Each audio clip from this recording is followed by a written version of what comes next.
Welcome to today's episode of Cascading Leadership. I am your friendly neighborhood talent strategy nerd, Dr. Jim. LB absolutely loves that intro. And with me, I have, who do I have here? Lawrence Brown, otherwise known as LB, your executive reading and research coach. That's way too long of an intro there. You got to redo that. I don't think I like that. That's corny. Hello, LB. That's, I think, soft-spoken I've ever heard you. Wow. Hey, dude. Hi. All right. We may have to edit some of this. No edits. We're going live. This is another one of our latest series of episodes on innovators and disruptors.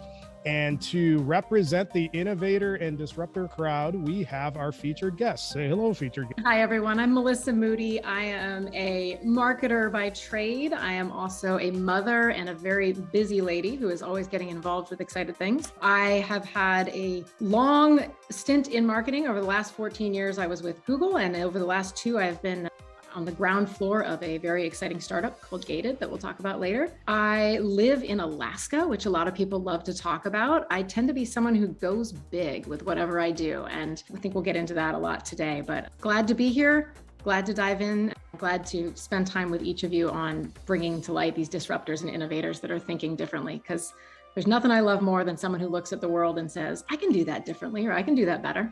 So thanks for having me. As per usual, I'm pretty pumped about talking to our guests and hearing their stories. I do have to ask a question, like, you're a mom, you've been a Googler, you're in a startup. Like, how do you find time for that when you're so busy already, like wrestling grizzlies and tending to your moose farm in Alaska? That's what happens in Alaska, right? You're not kidding. I have moose like other people have deer in their backyard. So you're not wrong. That's a great question. I think we'll probably get to peel back the onion on that one a little bit. But for me, I'm very good at laser focusing on whatever's in front of me. So sometimes that's just one thing. It's a goal in work. And sometimes I've got one goal at home and one goal at work, and I need to balance those. But for me, it's definitely about seeing the thing in front of me and moving toward it fast and making sure that everything else is gently pushed away. That makes a lot of sense. I think for those of our listeners who aren't connected with you, is to certainly connect with Melissa on LinkedIn, if for nothing else, other than to observe her discipline and not lashing out at people that are not very fun online, commenting about all sorts of things and virtue signaling about every other thing.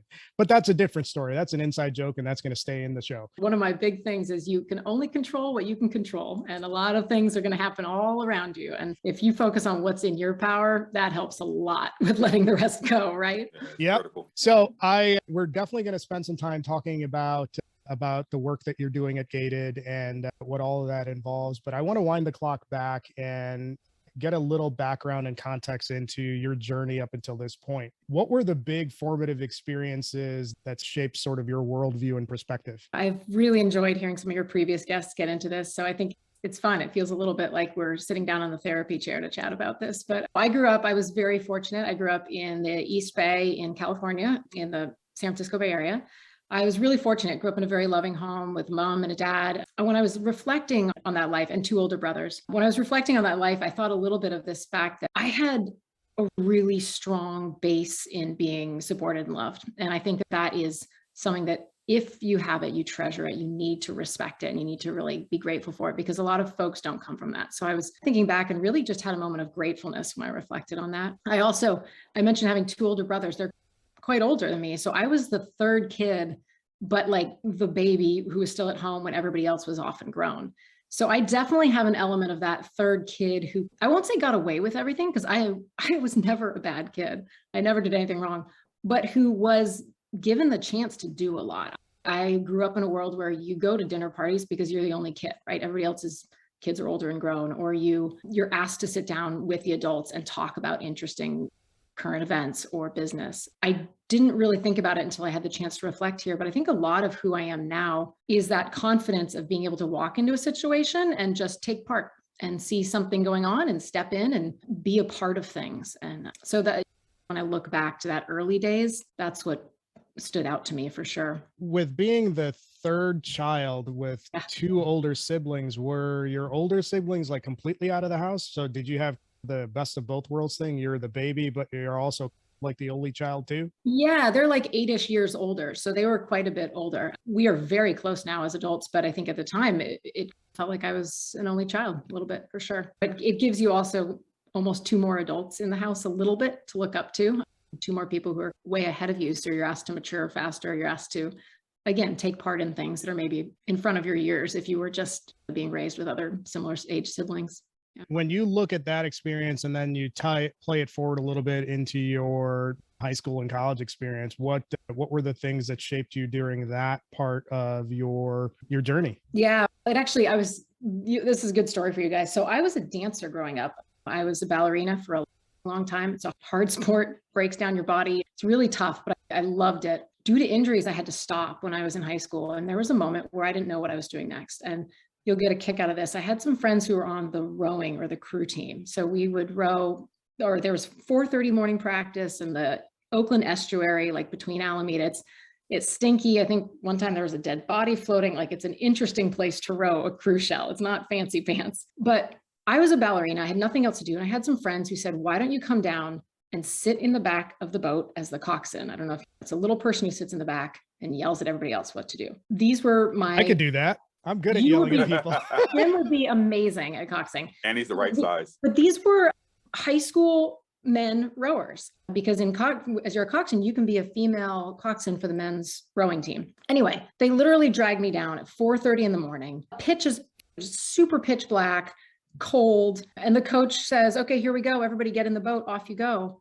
And one of the guys goes, Coach, she's never done this before. She's never coxed a boat before. And he goes, oh, she'll figure it out. And sure enough, I got in that darn thing and I didn't steer it into a port.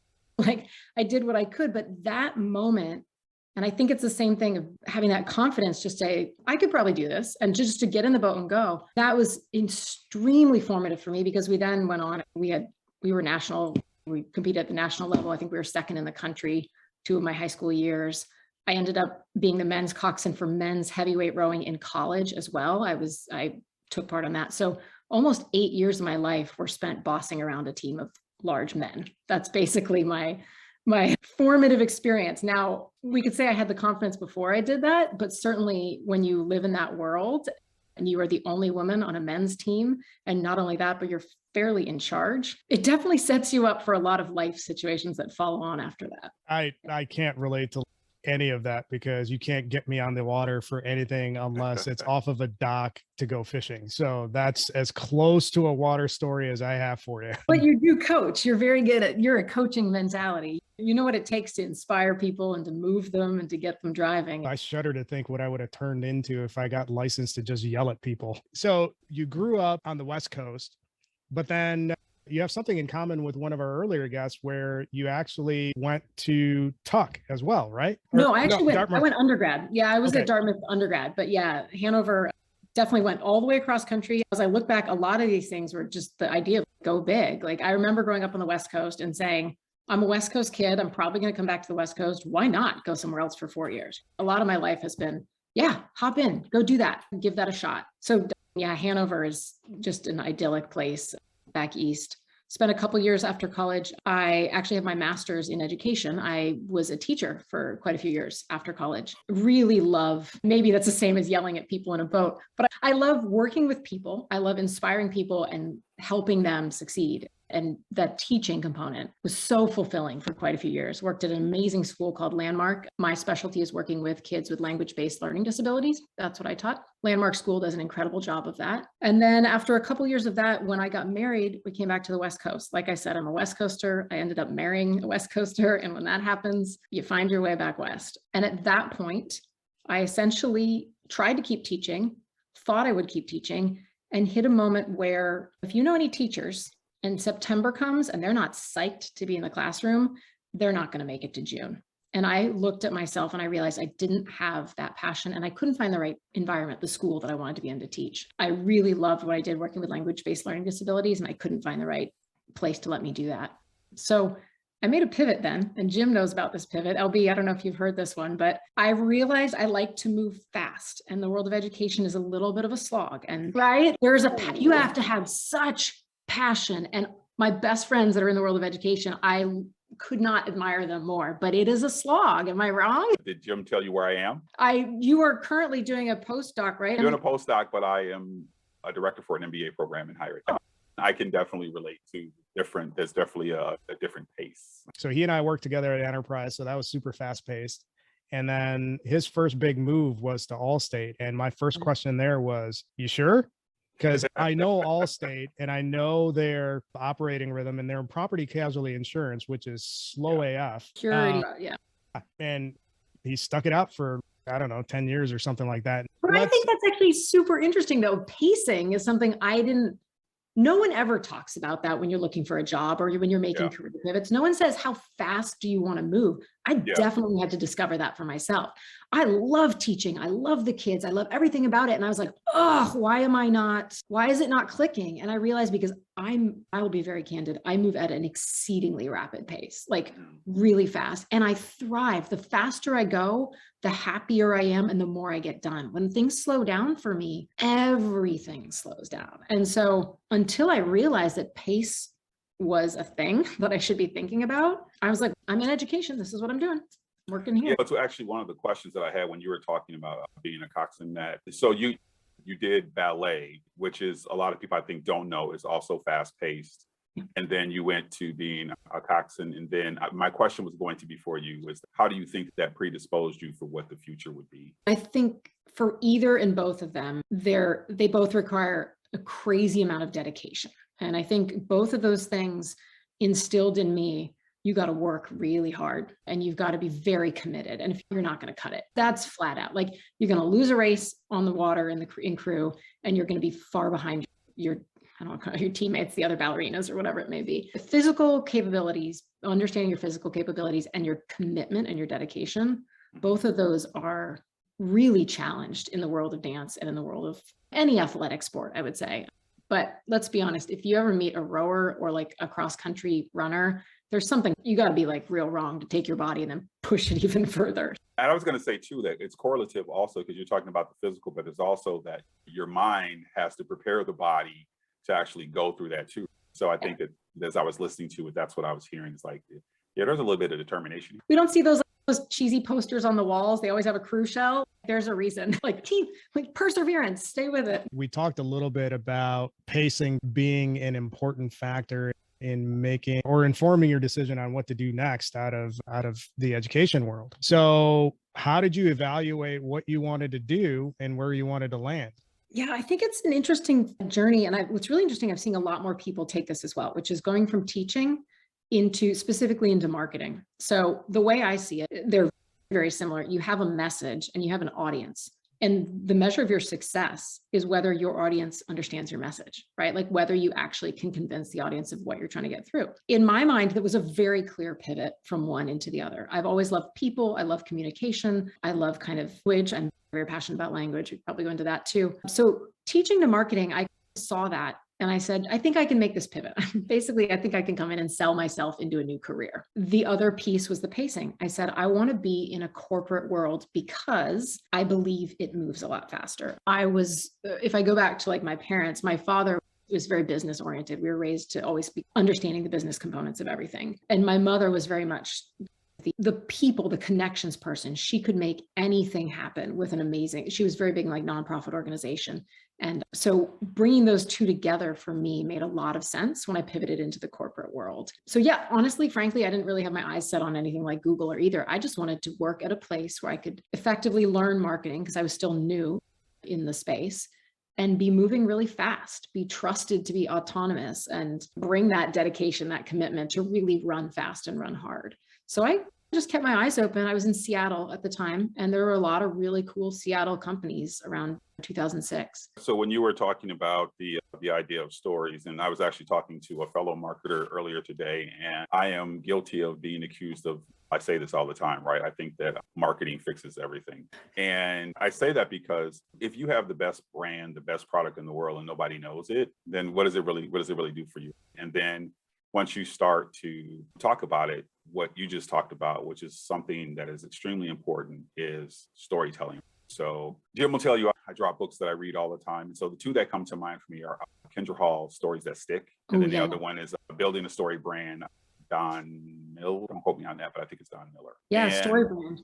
Yeah. So when you think about like this is what I want to know. You went from teaching, which makes sense, to, because the audience and the story that you want to tell. How did you make that first mark into marketing though? And then where did you go from there? Yeah, a little bit of it was pitching my tail off. A little bit was that idea of I'm going to go in there and I'm going to sell it and see who bites. So I had a lot of interviews. I went in and was like, hey, I'm a teacher. I've got a fairly good business understanding. I was pitching myself. And as you all well know, the interview process will chew you up and spit you out. And so it was a slog, but I found that, and this is my theory on all jobs and interviews. When you walk into a place and the conversation and somebody looks at you and they say, I want to hire you because of who you are, not what you've done, that's a very special place. And I was extremely fortunate to find that in the first managing director that hired me at Google. But a lot of it was probably more his job than mine to actually make that connection, because I was putting myself out there over and over again. And he was probably, if not the first, he was one of the most compelling who said, I can give you a place where you can learn and you can grow and you can run fast. And so to a certain extent, I think I continued to do the same thing until I found that right match. And it's hard when you're in that job search. I've talked to so many people currently who are in the marketing world right now. There's a lot of transition, a lot of people interviewing. And a lot of it is, I say, don't change your story. Keep telling your story until you find the right fit. You could probably apply that to dating and marriage too, right? Don't change who you are for your audience. Go out there and tell a compelling story. And when you find the right fit, you're gonna know. And sure, we get it wrong sometimes, but the whole idea of find the right fit is consistent with almost every story that we've told so far in our show. It's find your community, find your people. It's just another way of saying the same thing. So I think that's absolutely critical. There's this whole idea, and I don't know who thought it up, but we've been hoodwinked into thinking that in order for us to get whatever it is that we want to get, you got to sell out in the process. No, that's not true. Like, you can be who you want to be and still get everything that you want to get. So I think the point that you make is consistent with things that every one of our guests has said previously. I have to add, I think one of the saddest things I've seen recently is where women are less likely to apply for a job if they're not qualified, where men, they're just like, screw it, I'm going to apply. That absolutely breaks my heart. That I actually come to tears when I'm thinking about it. We need to get to a place where people have that confidence, which maybe I was born with it. Maybe it's my raising. Like, I have an absurd amount of confidence. I will go in and tell a story. And if it doesn't hit, I will go and do it again. And I will go and do it again. I get that not everybody has that. And I want to find the world where, especially if we're just talking a male female difference in that, we can't be there. Like, every time I see somebody say, I don't think I'm qualified to apply for a role, I just want to grab her and say, it doesn't matter. Put yourself out there, bring your best. And similarly, like, things are out of your control. It might not go well, but you give it your best. You have to not let that failure have a hold over you, or the fear of failure have a hold over you. And it's not an easy thing to learn or to even have, but oh God, that one stat of like how, I forget, it's like what, 20% of women will apply to a job that they are not qualified for. It's crazy. I think the number is actually about 30% in for, I'll think about it in the inverse way. So I think it was Sheryl Sandberg. He was either lean in or lean. I think it was lean in. I don't think it was I think it was lean in. I think it was lean in, where it was something like men would know if men felt like they were 30% capable if they were applying. They would just go for like it. they had to be 70, 80%. So right, your 20, 30% is, I think, is on mark. But it's interesting to also note that I think ethnically diverse populations are also in that same kind of boat.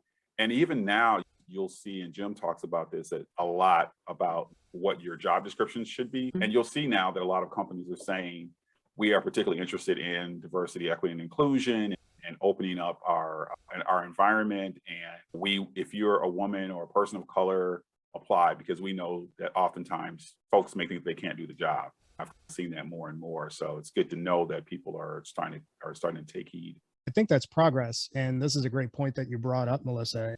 And I warned you guys in chat that I'm about the soapbox. So I'm about the soapbox. So we talk about it all the time, where you're absolutely right that you have a disproportionate amount of men who are unqualified or not measuring up to the actual criteria or requirements for the job that apply. And then you have the societal component or the question that gets asked, why are so many incompetent men in positions of leadership? And then you have LB's study, which is on his doctoral research is on women in executive positions and why there's only I don't know what the number is, 40 or 50 across the Fortune 500. And the question is asked, why aren't there more women? When the question should be, why are there 450 men in there and it's not representative? So you have those questions, but even the job description component. So there's a lot of psychological conditioning and societal conditioning that happens where you have the requirements and then you have this corollary that says, oh, by the way, it is saying what it's saying. We are interested in